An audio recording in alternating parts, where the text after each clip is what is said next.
প্রশ্ন করার জন্য কে কে আছেন? যুগ উপযোগী, অত্যন্ত প্রয়োজনীয়, জনকল্যাণকর এমন কোন জিজ্ঞাসা আপনাদের যদি থাকে দু একটা বলতে পারেন। প্রশ্নের উত্তর যদি আমার জানা থাকে ইনশাআল্লাহ দেবার চেষ্টা করব। প্রশ্ন।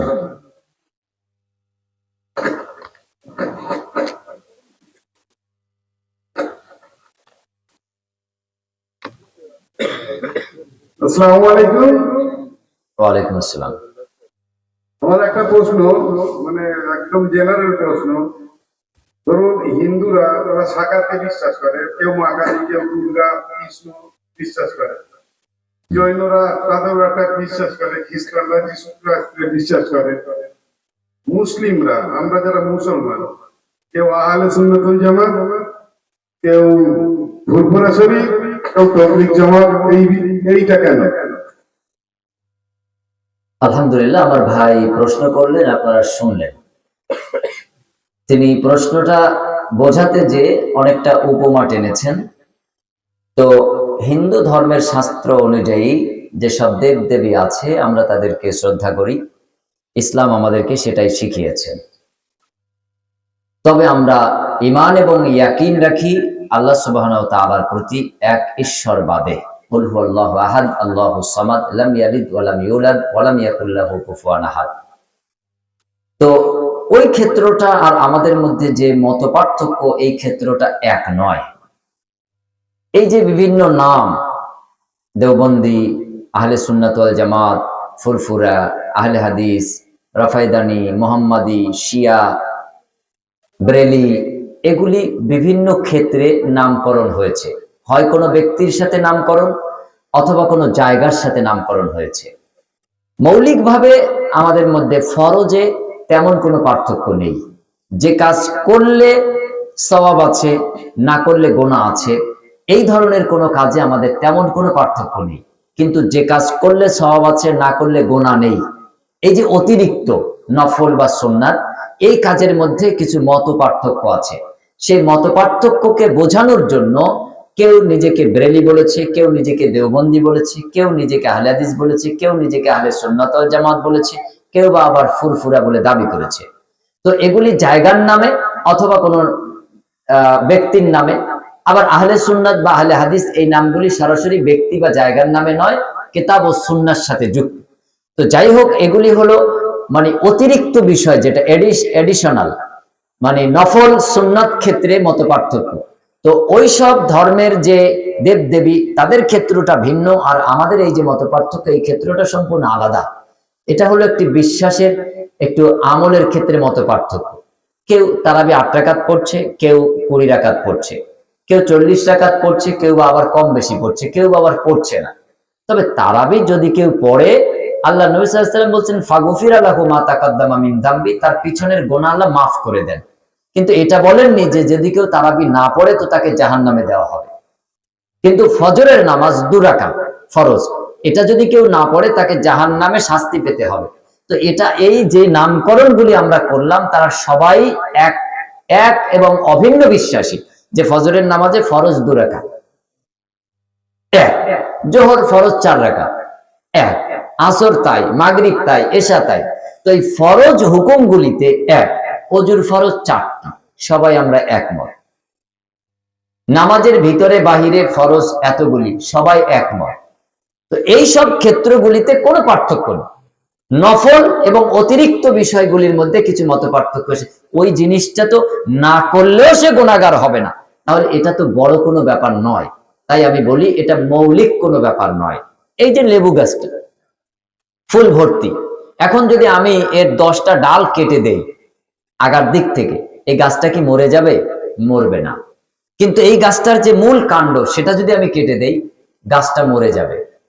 যদিও লেবু জাতীয় গাছ, ওখান থেকে আবার পরবর্তীতে কস দেবে, কিন্তু নারকেল গাছটার যদি কাণ্ডটা কেটে দেই তাহলে আর সে কস দিতে পারবে না, মরে যাবে।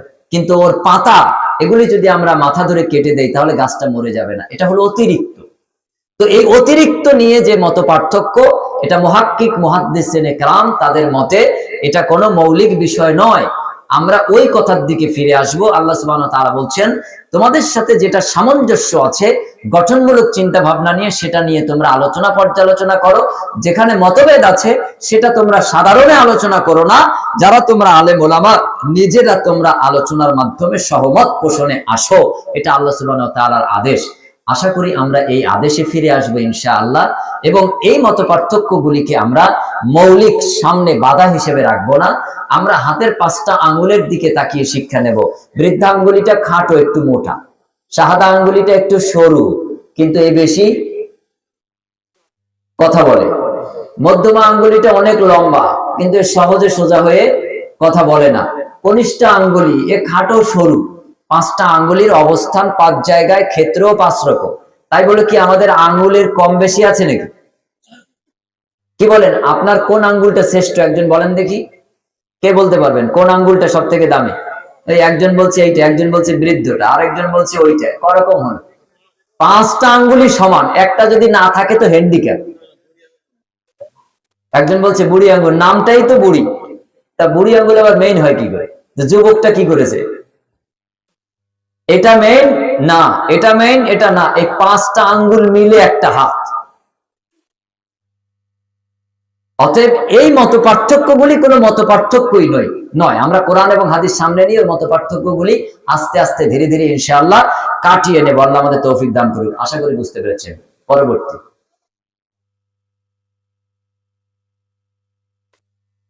তো বলে।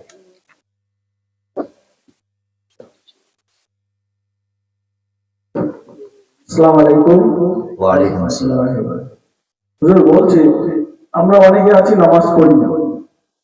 ধরুন আজকে এখানে জলসা হচ্ছে, এখানে সবাই আমরা এসেছি, আমরা সবাই সবকিছু জানি না, আপনার বক্তব্য শোনার জন্য এখানে এসেছি। সবাই মিলিত ভাবে এসেছি, আপনারও ভালো লাগছে, আমাদেরও ভালো লাগছে। আপনার আগে যে বক্তা ছিলেন উনি বললেন যে যেটা আছে আমাদের হাদিস বা কোরআনের মধ্যে, সেটা করা ছাড়া বাড়তি করলে সেটা বেদাত। প্রশ্ন আমার এই জায়গায়, আমরা যদি এখানে না থাকি, আপনি ওখানে বসে বক্তব্য দেবেন, শ্রোতায় যদি না থাকে আপনার কেমন লাগবে? আর একটা জিনিস হচ্ছে, উনি যেটা বলতে চাইলেন সেটা হচ্ছে যে শবে বরাতের দিনে আমরা দলবদ্ধ ভাবে আমাদের এলাকা থেকে আমরা প্রত্যেকটা কবরের সামনে যেয়ে জিয়ারতের উদ্দেশ্যে দাঁড়াই। এখন সম্মিলিত ভাবে আমরা সেখানে যাই, হয়তো দেখা যাচ্ছে সারা বছরের মধ্যে অনেকে আছে তারা মোটেই যায় না। সেক্ষেত্রে দেখা যাচ্ছে সেদিন তারা ওই উপলক্ষে 2 রাকাত 4 রাকাত বা 2-5 ওয়াক্ত নামাজ সেদিন পড়লো। এতে বেদাতটা কোথায় হলো সেটা একটু যদি বলেন। আলহামদুলিল্লাহ, ভাই প্রশ্ন করলেন, আপনারা শুনলেন। আসলে ব্যাপারটা মূল যে জায়গায়, সেই জায়গায় আমরা পৌঁছাতে পারি না। এখানে প্রশ্ন হলো যে শবে বরাত উপলক্ষে একটা লোক যদি 2 রাকাত নামাজ পড়ে বা 2 ওয়াক্ত নামাজ পড়ে, তো খারাপটা কোথায়? খারাপটা কিছুই নয়। ওই 2 ওয়াক্তটা যদি ওই দিনের ওই রাতের নামাজটা হয়, যেমন ওই উপলক্ষ করে সে ফজরের নামাজ পড়লো, জোহরের নামাজ পড়লো, আসর পড়লো, মাগরিব পড়লো, এশা পড়লো, খুবই ভালো। ওই উপলক্ষে সে যদি তার আগে পরে সুন্নত পড়ে এবং তাহাজ্জুদ পড়ে বা আরো কিছু নফল নামাজ পড়ে, আলহামদুলিল্লাহ, কোনো অসুবিধা নেই। কিন্তু অসুবিধাটা হলো যে সে মনে করেছে যে আমি আজকে এই 2 রাকাত নামাজ পড়ে পিছনের সমস্ত নামাজের সওয়াবটা নিয়ে নিতে পারলাম। যখন সে এরকম কোনো মানসিকতা রাখে, তখন তার কাছে সারা বছরের যে নিয়মিত নামাজটা সেটা মূল্যহীন হয়ে যায়, দামটা কমে যায়, মূল্যটা কমে যায়। এই জায়গায় দাঁড়িয়েই বড় বড় ওলামাগণ বলছেন যে একটা নকল জিনিস দিয়ে আসল জিনিসকে ঢেকে দেওয়া হয়, তার জন্য তারা নকল থেকে সাবধান হওয়ার জন্য বারবার তাগাদা দিয়েছেন। আমরাও তাই দিয়ে থাকি। শবে বরাত উপলক্ষে আপনি একটা ওয়াক্তের নামাজ পড়লেন, 5 ওয়াক্ত নামাজ পড়লেন, কোনো অসুবিধা নেই। কিন্তু আপনি সারা বছর না পড়ে আজকের দিনে পড়লেই যে আপনার জীবনের সব গুনাহ খাতা মাফ হয়ে যাবে, এমনটা কিন্তু হাদিসের শব্দ নয়। তবে ওই দিন আপনি যে নামাজটা পড়লেন নিয়ম অনুযায়ী, কোরআন হাদিস অনুযায়ী, সেই সওয়াব কিন্তু আপনি পাবেন। এটা ভালো দিক। এখন আমার প্রশ্ন হলো যে শবে বরাত উপলক্ষে যে কাজকর্মগুলি আমাদের সমাজ ব্যবস্থায় চালু আছে, এ সবটাই কোরআন হাদিসে অনুমোদিত নয়। যেমন এই যে আতশবাজি, এটা কি কোনো আলেম বলেন? কেউ কি আদেশ দেন? তাহলে কে শেখালো, কে করলো? প্রশ্ন। এটা কোরআন হাদিসে নেই, কোনো মতের মানুষও আমরা বলছি না যে এটা করা যাবে, কিন্তু এটা হচ্ছে। তারপরে আমি আজকেই মিডিয়ায় দেখছিলাম যে ওই রাত্রে আপনার কি বলে বিশ্ব বাংলা গেটের ওই যে রাস্তাটা আছে আপনার সাপুরজি রোড, এই রোডটায় বাইক র্যালি হয়েছে। তারপরে টোটো এবং অন্য গাড়ি সেটা জোরভাবে চালিয়ে উল্টে দেওয়া প্রতিযোগিতা হয়েছে এবং একাধিক বাইক আরোহী সেখানে আহত, হসপিটালে ভর্তি, একাধিক মানুষ। সবাই ওই রাতে আতশবাজি ফাটানোর জন্য পুরো রাস্তায় ভিড় করে এই খেলা দেখছে। পুলিশটা পর্যন্ত হাত গুটিয়ে অবাক বনে বসে আছে যে ওটা ওদের ধর্মীয় রীতি, আমরা বাধা দিতে পারছি না। কিন্তু আমরা কেউ মুখ খুলে বলতে পারিনি যে এটা অপসংস্কৃতি। এ ধরনের ধর্মের নামে অনেক অপসংস্কৃতি সরু গলি দিয়ে প্রবেশ করে। তার জন্য আমরা জোর তাগাদা দিয়ে থাকি, জোর গলায় বলে থাকি যে ধর্মের নামে যারা ধর্ম বোঝে না, ধর্ম মানে না, তারা ওই একদিন দুদিন ধর্মকে কেন্দ্র করে এমন কিছু করবে যে সেই ক্ষেত্রকে কেন্দ্র করে ধর্ম যারা সাধারণ পালন করে তারাই কলঙ্কিত হবে। সারা রাত আতশবাজি ফাটছে, ভোর রাত্রে ফজরের সময় উঠছি, তখনও আমার ঘরের সামনে শাটারের সামনে আতশবাজি, একটা বাজির দাম 30,000 35,000 টাকা নাকি, পরদিন শুনলাম। আমি বেড়া চাবার কথা বলছি। তো এই যে অবস্থা, এগুলিকে আমরা কি দিয়ে নেভাতে পারি, থামাতে পারি? এটা তো ইসলামের একটা আমলের বিষয়। শবে বরাত শব্দ নিয়ে বিতর্ক আছে, কিন্তু শাবান মাসের মধ্যে রজনী, এটা নিয়ে তো বিতর্ক নেই। এই 13, 14, 15 তারিখ প্রত্যেক চন্দ্র মাসের আরবি মাসে আল্লাহ নবী রোজা রাখতেন, আমি আপনিও রোজা রাখবেন। শবে বরাত উপলক্ষে সুন্নতি আমল কি? শবে বরাত উপলক্ষে নয়, শাবান মাসের মধ্যে এই 13, 14, 15 তারিখ উপলক্ষে সেটাকে আপনি যদি শবে বরাত বলেন আমার আপত্তি নেই। কি আমল? এই 3 দিন নফল সিয়াম রাখা, রমজানের পূর্ণ প্রস্তুতি নেওয়া। আর উদ্দেশ্য কি হবে? বাৎসরিক আমল আল্লাহর কাছে ফেরেশতারা আমাদের পৌঁছে দেয় এই দিন, এই 3 দিনের যে কোনো একদিন আমার আমলটা যেন আল্লাহর কাছে যায়। আমি রোজা অবস্থায় আছি এমন, তাই আমি রোজা থাকছি। এই উদ্দেশ্য নিয়ে আপনি এই ইয়ামে বীজ, সেটা শাবান মাস হোক, শাওয়াল মাস হোক, জিলকদ হোক, জিলহজ হোক, আরবি যে কোনো মাস হোক, আর রমজান তো পুরো মাস, এই আলোকে। অপরদিকে শবে বরাত উপলক্ষে যদি মসজিদে একটু কোরআন হাদিস আলোচনা হয় তাতেও কোনো আপত্তি নেই। কিন্তু এটা যদি রীতি রেওয়াজে পরিণত হয় যে আমরা ওই রাতেই কেবলমাত্র আলোচনা রাখবো, কেবলমাত্র ওই রাতেই কিছু মিষ্টি মিষ্টান্ন আমরা খাবো, তাহলে সেটা ইসলাম অনুমোদন করে না। কারণ ওটা একটা আলাদা আমলে, বিধানে পরিণত হয়ে যেতে পারে। কারণ ইসলাম যেটাকে নফল করেছে ওটা নফলই রাখতে হবে, যেটাকে সুন্নাত করেছে সুন্নতি রাখতে হবে, যেটাকে ফরজ করেছে ফরজই রাখতে হবে, যেটা ওয়াজিব সেটাকে ওয়াজিবই রাখতে হবে। আপনি যদি নফলকে ফরজ মনে করেন নেকির পরিবর্তে গোনাহ হবে, যদি ওয়াজিবকে নফল মনে করেন তো নেকির পরিবর্তে গোনাহ হবে, ফরজকে যদি সুন্নাত মনে করেন তাহলে ভুল হবে। অতএব এই জায়গাগুলি ইসলাম মেনটেন্স করেছে, এই জায়গাগুলি ইসলাম পরিপূর্ণভাবে সঠিক রাখার সংরক্ষণ নীতি অবলম্বন করেছে, সেই নীতিমালার মধ্যে এটি একটি। অতএব এই জায়গায় দাঁড়িয়ে আমি এমনটা বলবো না যে শবে বরাত উপলক্ষে যা হচ্ছে সবটাই ভুল। তবে শবে বরাত উপলক্ষে রোজা এবং কিছু নফল নামাজ কোরআন হাদিসে বৈধ প্রমাণিত, কিন্তু বাদ বাকি অনেক আমল, অনেক কাজ যেটা কোরআন হাদিসে প্রমাণিত নয়, আমাদের মধ্যে কোনো মতের মানুষই এটা অনুমোদন করে না, কিন্তু আমাদের ছেলে মেয়েরা এই কাজগুলি করে। এখান থেকে আমাদের বেরিয়ে আসা উচিত। শুধুমাত্র শবে বরাতের রাতে কেন আপনি কবরস্থানে যাবেন? আপনি প্রত্যেক রাতে কবরস্থানে যেতে পারেন, হাদিস দ্বারা প্রমাণিত। সেখানে যে আপনি মৃত্যু আত্মীয় স্বজনের জন্য, কবরবাসীদের জন্য দোয়া করবেন। বুখারী, মুসলিম, আবু দাউদ, তিরমিজি অসংখ্য হাদিস বিদ্যমান। আয়েশা সিদ্দিকা রাদিয়াল্লাহু আনহা তিনি ঘুম থেকে জেগে দেখেন পাশে স্বামী নবী নেই, আল্লাহর নবীর স্ত্রী। তিনি খুঁজতে লাগলেন, যে দেখেন বাকিউল গারকাদ, এই কবরস্থানের পাশে আল্লাহ নবী সাল্লাল্লাহু আলাইহি ওয়াসাল্লাম তিনি একা একা কাঁদছেন, দোয়া করছেন।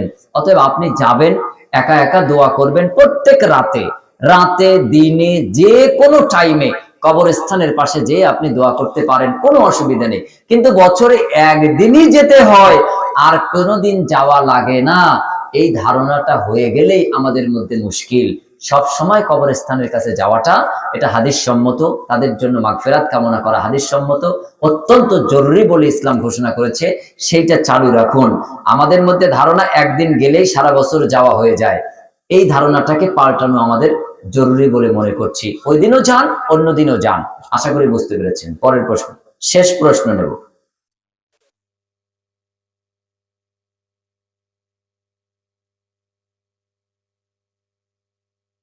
আসসালামু আলাইকুম। ওয়ালাইকুম আসসালাম। বলছি হুজুর, কিয়াম কিয়াম করা যাবে কি? প্রশ্ন করা হয়েছে কিয়াম সম্পর্কে। কিয়াম আরবি শব্দ, এর বাংলা অর্থ হচ্ছে দাঁড়ানো। কওমা, কওমা শব্দ থেকে কিয়াম। তো আল্লাহ সুবহানাহু ওয়া তাআলা বলছেন কিয়ামা ওয়া কুউদা ওয়া আলা জুনুবিহিম ইয়াতাফাক্কারুন, যে দাঁড়িয়ে নামাজ পড়তে পারবে সে দাঁড়িয়ে পড়বে, যে দাঁড়িয়ে পারবে না সে বসে পড়বে, যে বসে পারবে না সে শুয়ে পড়বে। এছাড়া পবিত্র কোরআনে আল্লাহ সুবহানাহু ওয়া তাআলা দাঁড়ানো সম্পর্কে আরো অনেক আয়াত নাজিল করেছেন। আল্লাহ সুবহানাহু ওয়া তাআলা বলছেন, যখন তোমরা নামাজের জন্য দাঁড়াও, ইজা কুমতুম ইলাস সলাতি ফাগসিলু ওয়ুজুহাকুম ওয়া আইদিয়াকুম ইলাল মারাফিক, আল আয়া, তখন তোমরা ওযু করে নাও। তো এই যে কওমা, কিয়াম, দাঁড়ানো, কোনো অসুবিধা নেই, আপনি দাঁড়াবেন। এখন কিয়াম যদি হয় যে নবীজি এখানে এসেছে, নবীজির সম্মানে আমরা সবাই দাঁড়িয়ে যাব, এটা হাদিস দ্বারা প্রমাণিত নয়। নিরপেক্ষভাবে যদি আপনি বিচার করেন, সাহাবীদের থেকে, তাবেঈদের থেকে, ইমামদের থেকে, এমনকি ইমাম আবু হানিফা, ইমাম শাফি, ইমাম আহমদ বিন হাম্বল, কারোর থেকে এটা প্রমাণিত নয়। এটা একেবারে নগদ, মানে 100 বছরও হয়নি, 50-60 বছরের একটি আমল আমাদের সমাজ ব্যবস্থায় প্রচলিত। সেটা হলো জলসা শেষে সবাই আগে 6 ঘন্টা বসে থাকবে, লাস্টে 5 মিনিট, 10 মিনিট, 15 মিনিট দাঁড়িয়ে নবীর প্রতি একটু শ্রদ্ধা জ্ঞাপন করবে। এই নিয়মটা রসুলের জামানায় ছিল না। নিরপেক্ষ দৃষ্টিতে আপনি কোরআন পড়ুন, হাদিস পড়ুন, ইসলামের ইতিহাস পড়ুন, পরিষ্কার হয়ে যাবে।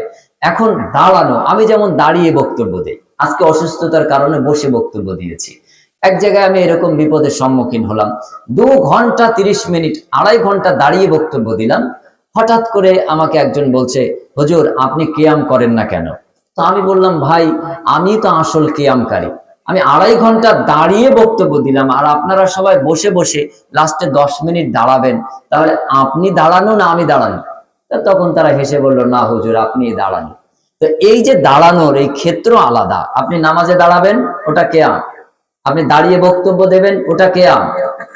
আপনার যেখানে দাঁড়ানোর প্রয়োজন সেখানে দাঁড়াবেন, ওটা কিয়াম। কিন্তু জলসা শেষে বা কোনো অনুষ্ঠানের শেষে দাঁড়িয়ে কিছু আয়াত, দোয়া, দুরূদ পড়া, এই যে নিয়মটা, এটা আমাদের দেশে নতুন প্রচলিত, খুব বেশি দিন হয়নি। তাই এটা যদিও কোথাও চালু থাকে, সঠিকটা আপনি জানার পর যদি কেউ বিরত থাকে তাকে আপনি জোর জবরদস্তি করবেন না। আর কেউ যদি দাঁড়ায় তাকে আপনার হাত টেনে ধরে নামাতে হবে না, আপনি তার অবস্থানে ছেড়ে দেন। তার কবরে আপনি যাবেন না, আর আপনার কবরে সে যাবে না। অতএব এই জায়গায় দাঁড়িয়ে, আগেই বলেছি, এটা ফরজ ওয়াজিব কোনোটাই নয়, এটা একটা নফল অতিরিক্ত ব্যাপার। সেই জায়গায় দাঁড়িয়ে যেন আমরা সমাজে বিভক্ত সৃষ্টি না করি, বিভেদ সৃষ্টি না করি। আল্লাহ আমাদের তৌফিক এনায়েত করুন, আমিন। আশা করি বুঝতে পেরেছেন। হুজুর বলে কিন্তু কিছু কিছু মাওলানা সাহেবরা বলে এগুলো বেদাত, আচ্ছা করা যাবে না। ভাই প্রশ্নটা করলেন, বা এমন কি দুটো একটা মাওলানা সাহেব মুখে শুনেছি এসব হারাম। বলছেন কিছু কিছু মাদ্রাসায় বলেন।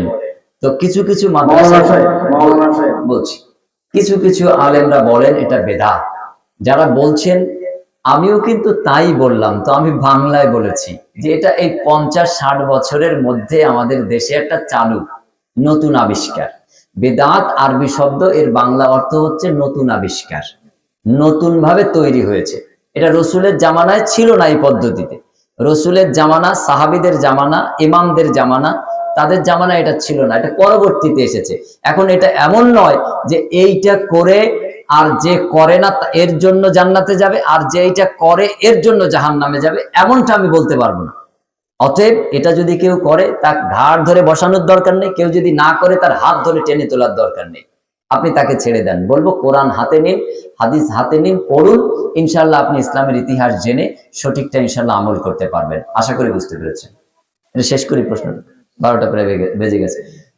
সম্মানিত উপস্থিতি, আমরা আমাদের আলোচনা এখানেই ইতি করব, আর আমরা লম্বা করছি না। মজলিস ভাঙার শেষের দোয়াটা আমরা পাঠ করে নেই। সুবহানাকা আল্লাহুম্মা ওয়া বিহামদিকা আশহাদু আল্লা ইলাহা ইল্লা আনতা আস্তাগফিরুকা ওয়া আতুবু ইলাইক। আসসালামু আলাইকুম ওয়া রাহমাতুল্লাহি ওয়া বারাকাতুহু।